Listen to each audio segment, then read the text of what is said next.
दून में राष्ट्रीय खेल दिवस पर कार्यक्रम आयोजन। कार्यक्रम में सीएम धामी और खेल मंत्री रेखा आर्य रही मौजूद। विजेता खिलाड़ियों को किया पुरस्कृत। विधायक के बयान से गरमाई प्रदेश की सियासत। पूर्व सीएम ने कहा कि सरकार गिराने की साजिश का बयान गंभीर, जांच जरूरी। भाजपा सदस्यता अभियान को लेकर बीजेपी प्रदेश अध्यक्ष महेंद्र भट्ट का बयान। कहा, भारतीय जनता पार्टी एक लोकतांत्रिक पार्टी है, कांग्रेस परिवारवाद की पार्टी। अतिवृष्टि के बाद केदारनाथ यात्रा मार्गों को सुचारू करने में जुटा प्रशासन। यात्रा गतिमान घोड़े खच्चरों की आवाजाही हुई शुरू।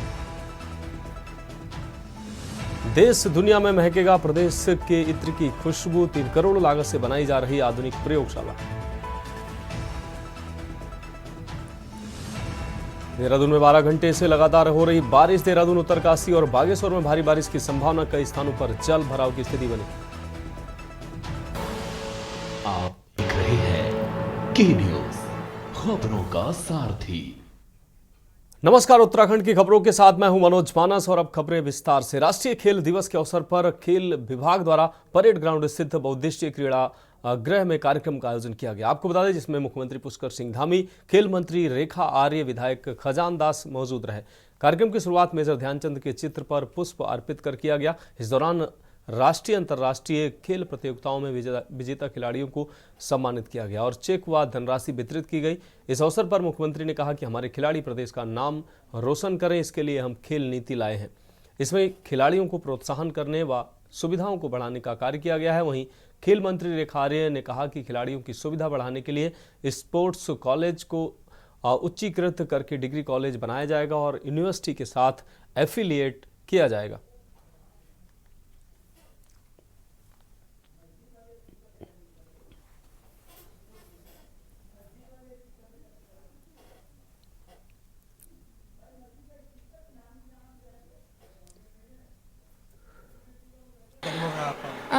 ओलंपिक एक बहुत बड़ा प्लेटफॉर्म है और उससे मैंने काफ़ी एक्सपीरियंस लिया है और आने वाले समय में जो 2028 में ओलंपिक होंगे उनके लिए मैंने काफ़ी एक्सपीरियंस लिया और मैं ओलंपिक 2028 में काफ़ी अच्छा अपना प्रदर्शन करूँगी। सर, काफ़ी खुशी हो रही है कि आज हमें ये सम्मान समारोह दिया गया। ये सम्मान समारोह हमारे आगे आने वाले युवाओं के लिए भी प्रेरित करेगा। आगे आने वाले ओलंपिक में हमारे राज्य से और भी खिलाड़ी निकलेंगे। हमें देखकर मतलब जैसे जो खिलाड़ी हमको ये देख रहे हैं कि आज हमें जो नगद राशि दी गई है, जो हमारे आने वाले खिलाड़ी आज हमको देख रहे होंगे तो वो भी इस चीज़ से प्रेरित होंगे और आगे आने वाले ओलंपिक की तैयारी करेंगे और भी मात्रा में उत्तराखंड से और खिलाड़ी निकलेंगे। आज राष्ट्रीय खेल दिवस के अवसर पर सर्वप्रथम मैं प्रदेश के सभी खेल प्रेमी, सभी खिलाड़ियों को बहुत बधाई, शुभकामना देती हूँ। मेजर ध्यानचंद जी का आज जन्म दिवस है। वो हर खिलाड़ी के लिए एक आदर्श हैं। उनके पच्चीनों पे चले और कैसे विषम परिस्थितियों में भी मेडल लाया जा सकता है वो उनसे सीखा जाना चाहिए। और वे बल्कि एक सिंगल नहीं अपितु जो है पूरा एक ग्रुप गेम में को वो लीड करते हैं। तो मेरा ये मानना है कि सबके लिए ये हम सबके लिए एक प्रेरणा है। इसके साथ ही माननीय मुख्यमंत्री जी ने आज राष्ट्रीय खेल दिवस के अवसर पर जो घोषणाएँ करी हैं, जिसमें महाराणा प्रताप के हमारे बच्चे हों उसको उच्चीकृत करने के लिए, क्योंकि वो आज स्कूल है, सामान्य भाषा में हम लोग कॉलेज बोलते हैं, वो 12वीं तक का स्कूल है, उसको उच्चीकरण करते हुए जो है अब आने वाले समय में डिग्री कॉलेज का रूप धारण करेगा। और सर, बहुत खुशी है मुझे आज राष्ट्रीय खेल दिवस के उपलक्ष्य में माननीय मुख्यमंत्री जी द्वारा प्रोत्साहित किया गया, सम्मानित किया गया। सर, काफ़ी खुशी है मुझे सर इस मौके पर। सर, जैसे कि ओलंपिक एक सर बहुत बड़ा प्लेटफॉर्म है खिलाड़ी के लिए। इंटरेस्ट हर खिलाड़ी चाहता है कि मैं ओलंपिक्स में जाके अपनी कंट्री को रिप्रेजेंट करूं और अपना सर्वश्रेष्ठ प्रदर्शन वहाँ करूं। तो सर खुशी है कि सर मुझे मौका मिला। मैंने सर मेहनत करी और मैं वहाँ तक पहुँचा हूँ सर, अपनी फैमिली की बदौलत, अपने दोस्तों की बदौलत, अपने कोचेस की बदौलत, जिन्होंने मुझे हमेशा सपोर्ट किया। इस पर मैं आज सभी खिलाड़ियों को बहुत बधाई देता हूँ, शुभकामनाएँ देता हूँ। और जो घोषणाएँ हमने यहाँ पर करी हैं, ये घोषणाएँ हमारे खिलाड़ियों को और प्रोत्साहित करने के लिए, उनके उत्साहवर्धन के लिए कि वो हर क्षेत्र में और अच्छा प्रदर्शन करें। उत्तराखंड राज्य खेल के क्षेत्र में भी अपना एक मुकाम हासिल करे। हर क्षेत्र में हमारे खिलाड़ियों का प्रदर्शन अच्छा हो, उनकी सुविधाओं को बढ़ाने के लिए हम कृत संकल्पित हैं। इसी को ध्यान में रखते हुए हम नई खेल नीति लाए थे और नई खेल नीति में हमने खिलाड़ियों के प्रोत्साहन के लिए उनको खेलने के जाने के अवसर हों या अन्य प्रकार की सुविधाएँ हैं, वो सभी सुविधाएं की हैं। मुख्यमंत्री उदयमान खिलाड़ी योजना के अंतर्गत भी उनके लिए हमने सहायता राशि का प्रावधान किया है। खेल कोटा फिर से प्रारंभ किया है, आउट ऑफ टर्न प्रारंभ किया है।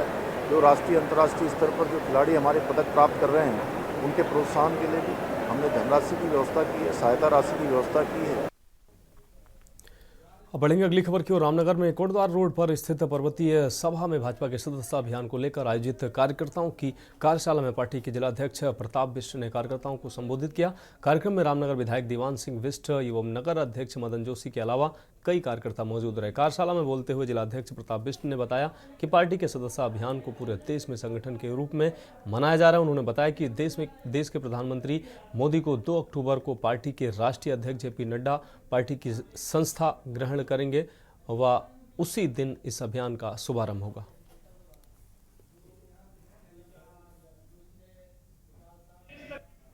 सदस्यता अभियान का एक कार्यक्रम संगठन पर्व के रूप में पूरे देश में मनाया जा रहा है। भारतीय जनता पार्टी अभी पूरे भारतवर्ष में संगठन पर्व के रूप में अपने कार्यक्रम सभी मंडलों तक, सभी अपने बूथों तक जा रही है। और इसी तौर पर 2 तारीख को हमारे इस देश के यशस्वी प्रधानमंत्री जी सदस्यता ग्रहण करेंगे और उसके बाद ये सदस्यता पूरे देश में चलेगी। और इसी क्रम में आज हम यहाँ अपने नैनीताल जिले के रामनगर नगर मंडल पर पहुँचे हैं और यहाँ पर एक कार्यशाला का आयोजन किया गया है, क्योंकि इसके माध्यम से जो हमारे संगठन पर्व की जो बारीकियां हैं वो अपने अपने पूरे कार्यकर्ताओं तक, अपने बूथ अध्यक्षों तक, अपने शक्ति केंद्र संयोजकों तक पहुंचाई हैं। रुक करेंगे अगली खबर का। पौड़ी जिले के यमकेश्वर विधानसभा क्षेत्र के विकासखंड द्वारी खाल के अंतर्गत सरस्वती विद्या मंदिर चैलू सेड़ में भारतीय जनता पार्टी के सदस्यता अभियान कार्यक्रम की बैठक मंडल अध्यक्ष सुखपाल सिंह नेगी की अध्यक्षता में संपन्न हुई। बैठक में भाजपा सदस्यों ने महान आत्माओं को नमन करते हुए श्रद्धासुमन अर्पित किए, जिन्होंने पार्टी की स्थापना में योगदान किया है। बैठक में अनिता गौड़ मंडल प्रभारी ने सभी सदस्यों से अभियान को सफल बनाने की अपील की। द्वारीखाल ब्लॉक के अंतर्गत द्वारीखाल मंडल की बैठक हुई।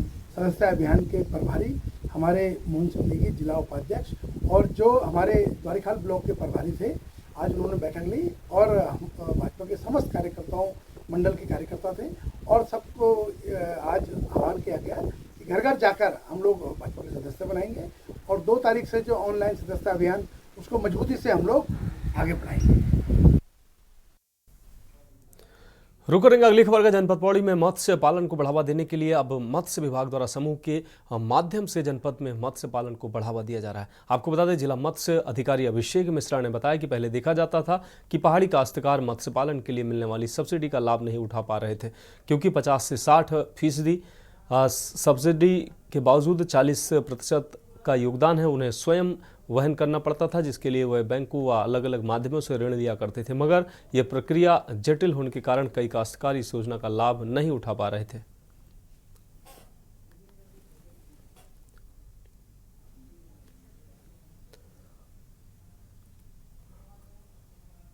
इस वर्ष 2024-25 में एक नई योजना माननीय मुख्यमंत्री महोदय द्वारा प्रारंभ की गई है, जिसका नाम है मुख्यमंत्री मत्स्य संपदा योजना। और खासकर मैं पौड़ी जनपद की बात करूं, जिसमें कि हमारे पास कुछ ब्लॉक ऐसे हैं जहां पे पानी की कमी है और कुछ ब्लॉक पानी की दृष्टि से अच्छे हैं, तो उसमें बायोफ्लॉक योजना एक संचालित की जा रही है। बायोफ्लॉक योजना का उद्देश्य यह है कि कम जगह में, कम पानी में और ज़्यादा मछलियाँ डाल के हम उसमें मत्स्य उत्पादन कर सकते हैं। और मुख्यमंत्री मत्स्य संपदा योजना अंतर्गत इसमें पुरुष सामान्य को हम 50% की राशि सहायता देंगे और महिला और अनुजाति और जनजाति को हम 60% की राशि सहायता देंगे। तो मेरी जनमानस से अपील रहेगी कि वो पारंपरिक जो पहले हमारे मत्स्य तालाब बनते थे उसको बनाएं, बट उससे अच्छी योजना ये है और इसका लाभ लें। खबर की ओर। उत्तराखंड के रिटायर्ड आईएएस अफसर सुशील कुमार को राज्य निर्वाचन आयुक्त नियुक्त किया गया है। वह बीते साल गढ़वाल आयुक्त के पद से रिटायर हुए थे। आपको बता दें कि राज्य निर्वाचन आयुक्त पंचायती राज और स्थानीय निकाय का पद बीते 8 माह से खाली था। वहीं अब प्रदेश में पंचायत और निकाय चुनाव को देखते हुए शासन ने सुशील कुमार की नियुक्ति इस पद पर की है। गुरुवार को इसका आदेश जारी हो गया। आयुक्त सुशील कुमार उत्तराखंड कैडर के 2005 बैच के आईएएस अधिकारी। उन्होंने कुरुक्षेत्र विश्वविद्यालय से विज्ञान में स्नातक व आईपी विश्वविद्यालय नई दिल्ली से एमबीए किया है। राज्य सिविल सेवा में शामिल होने से पहले उन्होंने भारतीय सेना में इंजीनियर्स कोर में कमीशन प्राप्त अधिकारी के रूप में भी काम किया है।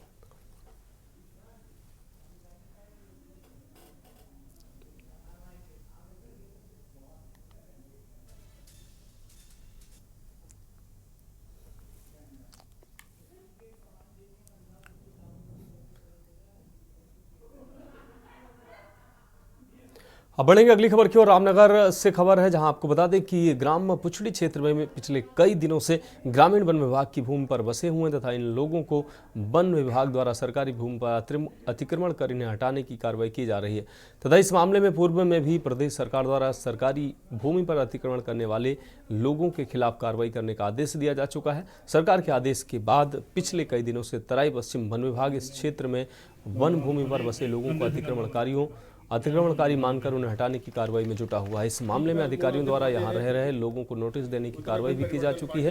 विभाग की कार्रवाई का लगातार विरोध शुरू हो गया, जिसको लेकर गठित संयुक्त संघर्ष समिति द्वारा गुरुवार को इस क्षेत्र में एक महापंचायत का आयोजन किया गया। पूंजी की तरह करने से लोगों को लगे कि कुछ नहीं होता, कामयाब होगी तो इस देश में बुलडोजर के खिलाफ करने वाले तमाम लोगों को करेंगे। पट्टी ना जाए, यूक्रेन ना जाए, उत्तराखंड को देख लें। यहाँ पर जगह जगह लोगों के घर तोड़े जा रहे हैं, वहाँ पर बम मार के लोगों को हटाया जा रहा है। यहाँ पर बुलडोजर लगा करके धामी सरकार गरीबों को उजाड़ रही है। चुनाव से पहले उन्होंने कहा था कि सभी लोगों को जो है बिजली, पानी, सड़क, ग्राम प्रधान का अधिकार दिया जाएगा, वनग्राम को जो है राजस्व ग्राम घोषित किया जाएगा। वो बातें आज धामी सरकार भूल चुकी है और पूछड़ी गांव में कल बड़ी संख्या में पुलिस और बुलडोजर भेज दिया, जिसका लोगों ने विरोध किया और उसी के विरोध में यहाँ पर महापंचायत है। और हम सरकार से यही मांग करना चाहते हैं कि जो व्यक्ति जहाँ बैठा है उसको वहाँ पर मालिकाना हक दो, और यदि किसी को हटाना भी आप चाहते हैं तो पहले उसका पुनर्वास करो, उसको विस्थापित करो, उसके बाद उसको हटाया जाए। इसको लेकर के उत्तराखंड के कोने कोने से लोग यहाँ पर पहुँचे हैं और बुलडोजर राज के खिलाफ यहाँ पर महापंचायत को सफल बनाने के लिए सब लोग एकजुट हैं। जो सरकारें चुनाव में काला धन खर्च करके इलेक्शन बॉन्ड लेकर ये जब आती हैं, जो ये खुद ही इलीगल सरकारें हैं, इन सरकारों को कोई हक नहीं है क्योंकि ये जनता का मैंडेट नहीं है। ये एक भ्रष्ट चुनाव प्रणाली के कारण मैदान में आए हैं और आज जिन लोगों से पैसा लेकर, जिन लोगों से लेकर ये चुनाव में आए हैं और जीते हैं, आज उनकी सेवा के लिए गरीबों को उजाड़ना चाहते हैं।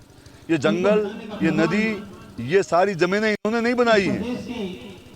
ये कहते हैं कि हम सबको छत देंगे, ये सारे गरीबों की छत उजाड़ रहे हैं, लेकिन इनका बुलडोजर, इनकी जो कभी भी बड़े आदमियों के अतिक्रमण के खिलाफ नहीं गया है। निर्धारित कार्यक्रम था हमारा, क्योंकि हम 15 अगस्त से लगातार आंदोलनरत हैं, क्योंकि पुछड़ी के कई लोगों को वन विभाग द्वारा नोटिस दे दिए गए हैं कि आप अपना घर खाली करें और ये ज़मीन सरकारी है, वन विभाग की है।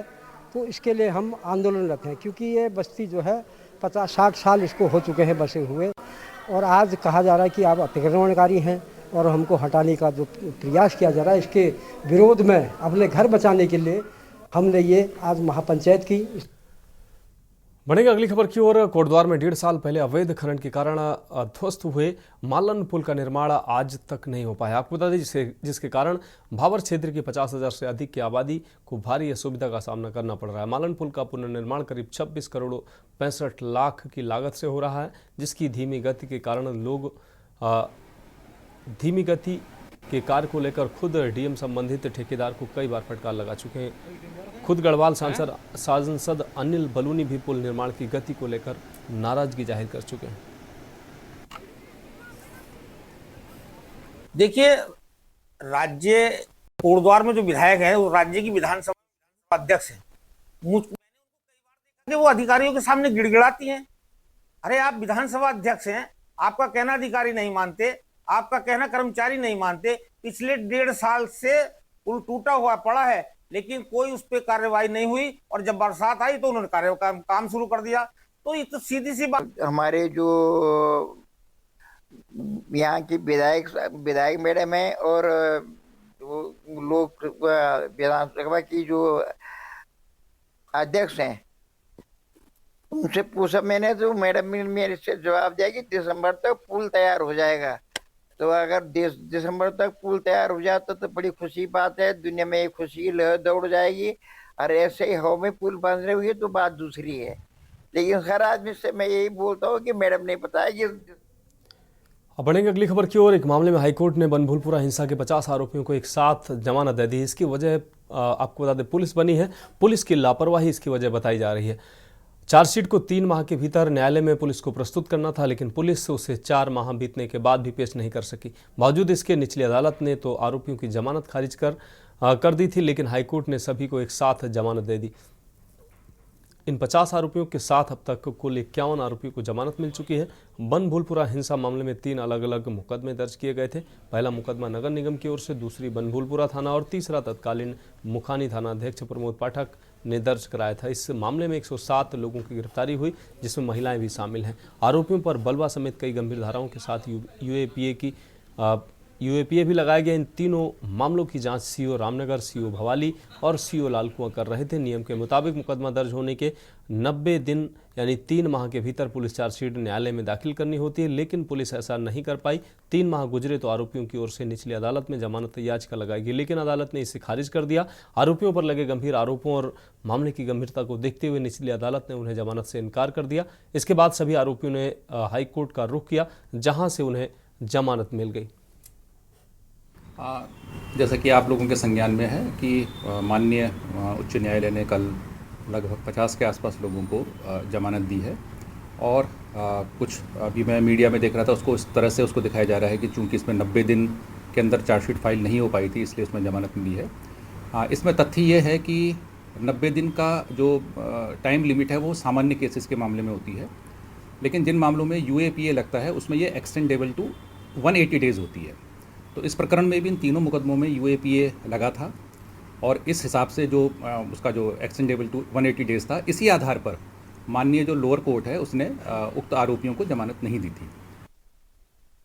तो खबरों में वक्त एक ब्रेक का है, जल्द हाजिर होंगे। आप देख रहे हैं के न्यूज़, खबरों का सारथी। ब्रेक के बाद एक बार फिर से उत्तराखंड की खबरों में आपका स्वागत है। अब बढ़ेंगे अगली खबर की ओर। रामनगर कोतवाली पुलिस ने लाखों रुपए के चोरी किए गए 17 मोबाइल फोन के साथ एक चोर को गिरफ्तार किया। घटना के संबंध में जानकारी देते हुए कोतवाल अरुण कुमार सैनी ने बताया कि पिछले कई दिनों से रामनगर में मोबाइल चोरी की घटनाएं लगातार बढ़ रही थी। इन घटनाओं को गंभीरता से लेते हुए पुलिस टीमों को सक्रिय करने के साथ मुखबिर तंत्र को मजबूत किया गया था। उन्होंने बताया जिसके क्रम में पीरू मदारा चौकी इंचार्ज राजेश जोशी द्वारा अपने क्षेत्र में गश्त के दौरान ग्राम चोरपानी निवासी पद्मा दत्त भट्ट को गिरफ्तार करते हुए तलाशी लेने पर उसके कब्जे से चोरी किए गए 17 मोबाइल फोन बरामद किए गए। उन्होंने बताया कि बरामद किए गए मोबाइल फोन की कीमत लाखों रुपए में है। रामनगर थाना क्षेत्र में काफ़ी समय से मोबाइल चोरी की सूचना प्राप्त हो रही थी। सूचना पर मुखबिर तंत्र को हमारे द्वारा सक्रिय किया गया, तो आज एक चोर परमानंद भट्ट, जिससे कुल हमारे द्वारा 17 फ़ोन बरामद किए गए हैं, जिनकी कीमत लाखों में है और हमारे द्वारा अभियुक्त को न्यायालय पेश किया जा रहा है। अगली खबर लक्सर से है। लक्सर जीआरपी पुलिस को एक बार फिर से बड़ी सफलता हाथ लगी। आपको बता दें, पुलिस ने 2 अंतर्राज्यीय सातिर वाहन चोरों को गिरफ्तार कर लिया है। लक्सर रेलवे जीआरपी थाना अध्यक्ष संजय शर्मा ने बताया कि रोजमर्रा की तरह उनके थाने के पुलिसकर्मी स्टेशन और उसके आसपास रेलवे ट्रैक के आसपास वाहन चेकिंग चलाया करते हैं। इस दौरान मोटरसाइकिल पर सवार 2 युवक अजय गोविंद, जो लक्सर के कोढ़ा कला के रहने वाले हैं, इन्हें रोककर चेकिंग की गई तो उनके कब्जे से चोरी की 2 मोटरसाइकिलें बरामद हुई। इसके बाद पूछताछ की गई तो उन्होंने एक और चोरी की गई मोटरसाइकिल बरामद की है। थाना अध्यक्ष ने इसमें ये हमारी श्रीमान पुलिस अधीक्षक महोदय व पुलिस उपाधीक्षक महोदय के आदेशानुसार जो घटनाएं, जो रेलवे स्टेशन के आसपास घटनाएं रोकने के लिए मुझे थाना अध्यक्ष के नेतृत्व में टीम का गठन किया गया। कल दौरान चेकिंग रात्रि के समय 2 संदिग्ध व्यक्ति हमें प्लेटफार्म नंबर 4 में मिले थे, जिनसे पूछताछ में उनके द्वारा बताया गया कि इनके द्वारा हरिद्वार में विभिन्न स्थानों से जो है चोरी की मोटरसाइकिल चोरी की गई है। तो इनकी निशानदेही पे हमारे द्वारा कल जो है 3 मोटरसाइकिलें चोरी की बरामद की गई है, जिनको हमारे द्वारा संबंधित थानों को सूचना प्रेषित की जा चुकी है और अग्रिम कार्रवाई तो उनको कोर्ट में पेश किया जा रहा है और संबंधित थानों को भी इस संबंध में अवगत कराना है। बढ़ेंगे अगली खबर की ओर। सरकारी धन की बर्बादी का इससे बड़ा नमूना और क्या होगा। हल्द्वानी के चौराहों पर बिना प्लानिंग के लगाई गई 1 करोड़ की ट्रैफिक लाइटें अब हटाई जा रही हैं। इन लाइटों का कभी सही से उपयोग नहीं हो पाया। वहीं अब मुखानी से लेकर कलवा, आपको बता दें, कमलवा गांजा के बीच में आने वाली ट्रैफिक लाइटें टाइम बम बन चुकी हैं, जो कभी भी जान ले सकती हैं। दरअसल इन लाइटों के पोल टेढ़े हो चुके हैं। इन पर लगी लाइटें पोलों पर झूल रही हैं और कभी भी तेज हवा के साथ ये किसी भी वाहन को अपनी चपेट में ले सकती हैं। लोगों का कहना है इस हाईवे से कई अधिकारी, कर्मचारी, नेता गुजरे हैं, पर उन्हें ये जानलेवा लाइटें आज तक नजर नहीं आई हैं।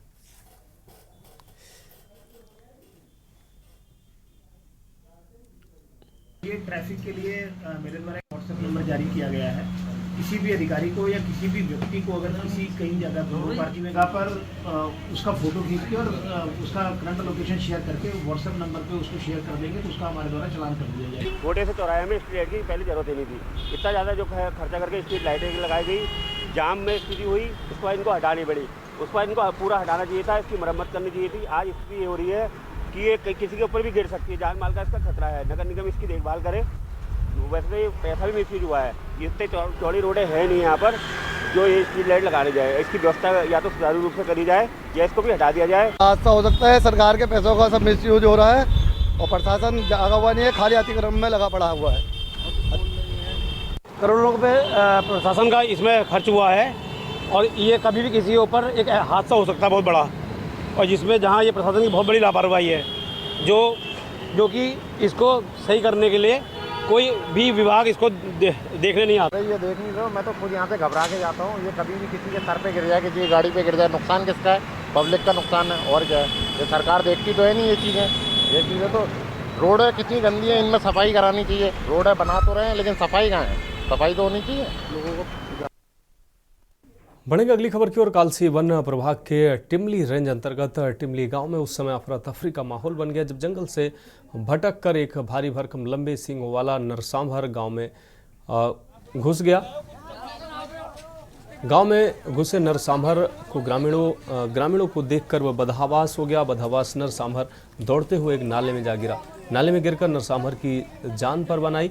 आपको बता दें, ग्रामीणों ने सांभर का जीवन बचाने के लिए रेस्क्यू अभियान तुरंत जारी कर दिया। हालांकि इस दौरान ग्रामीणों को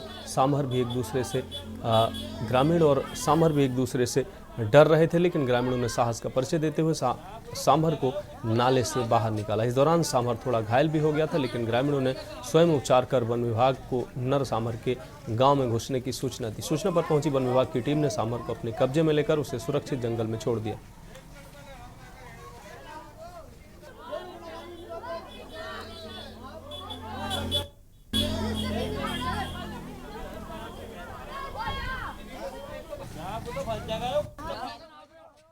अब बढ़ेंगे अगली खबर की ओर। बागेश्वर में शासनादेश के अनुपालन में कांडा महाविद्यालय के राजनीतिक विज्ञान विभाग द्वारा महाविद्यालय में युवा संसद प्रतियोगिता का आयोजन किया गया। उक्त युवा संसद प्रतियोगिता के आयोजन का उद्देश्य छात्र छात्राओं को संसदीय कार्रवाई से अनुभवात्मक रूप से परिचित करवाने के साथ ही लोकतांत्रिक राष्ट्र के निर्माण में संसद की महत्वपूर्ण भूमिका, नीति निर्माण की प्रक्रिया, सांसदों के दायित्वों, सरकार के साथ साथ प्रतिपक्ष की भूमिका आदि से अवगत कराना था।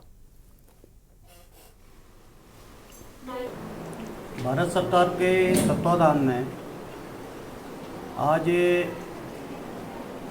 महाविद्यालय जो कांडा है उसमें युवा संसद तरुण सभा जो प्रतियोगिता हुई है उसमें मैं सभी जिन्होंने भी इस कार्यक्रम में प्रतिभाग किया है सांसद के रूप में उन सबको बहुत शुभकामनाएं प्रेषित करता हूं। आज राजकीय महाविद्यालय कांडा में युवा संसद का प्रोग्राम हुआ और तरुण सभा का आयोजन किया गया और इस अवसर पर छात्र छात्राओं ने बहुत अच्छी भूमिका का निर्वहन किया और इस अवसर पर हमारे मुख्य अतिथि महोदय माननीय जो हमारे भूतपूर्व कैबिनेट मंत्री श्री बलवंत सिंह भौर्याल जी हमारे बीच उपस्थित रहे और उन्होंने बच्चों का मार्गदर्शन भी किया और छात्र छात्राओं ने संसद के बारे में एक मॉक ड्रिल टाइप किया है और उससे ये पता चला कि बच्चे बहुत जागरूक। आज हमारे राजकीय महाविद्यालय में युवा संसद का आयोजन किया गया जिसके अंतर्गत मैंने शिक्षा मंत्री की भूमिका निभाई, जिसके अंतर्गत पूछे गए सवाल थे शिक्षा से संबंधित सवाल पूछे गए, साथ ही साथ महिला सशक्तिकरण पर सवाल किए गए जिसमें हमारे मुख्य अतिथि महोदय द्वारा हमें अनेक प्रकार से मोटिवेट किया गया। साथ ही साथ हमें बताया गया कि हमें किस प्रकार सांसद का कार्य करना चाहिए और इस पर कैसे आगे को कार्य किया जाएगा। धन्यवाद।